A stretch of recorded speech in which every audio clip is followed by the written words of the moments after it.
بھلا تم نے اس شخص کو دیکھا جس نے منہ پھیر لیا اور تھوڑا سا دیا پھر ہاتھ روک لیا؟ کیا اس کے پاس غیب کا علم ہے کہ وہ اسے دیکھ رہا ہے؟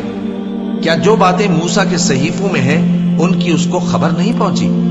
اور ابراہیم کے صحیفوں کی جنہوں نے حق اطاعت اور رسالت پورا کیا، وہ یہ کہ کوئی شخص دوسرے کے گناہ کا بوجھ نہیں اٹھائے گا، اور یہ کہ انسان کو وہی ملتا ہے جس کے لیے وہ محنت کرتا ہے، اور یہ کہ اس کی محنت کا جائزہ لیا جائے گا، پھر اس کو اس کا پورا پورا بدلہ دیا جائے گا،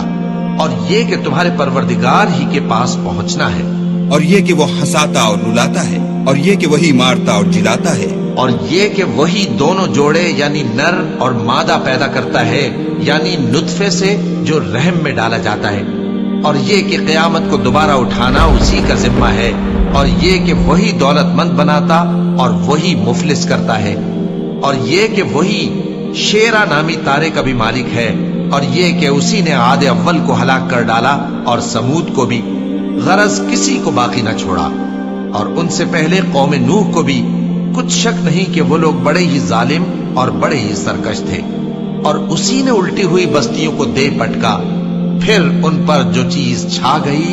سو چھا گئی۔ تو اے انسان، تو اپنے پروردگار کی کون کون سی نعمت پر جھگڑے گا؟ یہ پیغمبر بھی پہلے کے خبردار کرنے والوں میں سے ایک خبردار کرنے والے ہیں۔ آنے والی یعنی قیامت قریب آ پہنچی، اس دن کی تکلیفوں کو اللہ کے سوا کوئی دور نہیں کر سکے گا۔ اے کافرو، کیا تم اس کلام پر تعجب کرتے ہو اور ہنستے ہو اور روتے نہیں؟ اور تم غفلت میں پڑے ہو تو اللہ کے آگے سجدہ کرو اور اسی کی عبادت کرو، چونکہ آیت سجدہ تلاوت کی گئی ہے، لہذا سامعین پر سجدہ واجب ہے۔ اور زمین میں جتنے لوگ ہیں سب اسی سے مانگتے ہیں، وہ ہر روز کسی نہ کسی کام میں ہوتا ہے، تو تم اپنے پروردگار کی کون کون سی نعمت کو جھٹلاؤ گے؟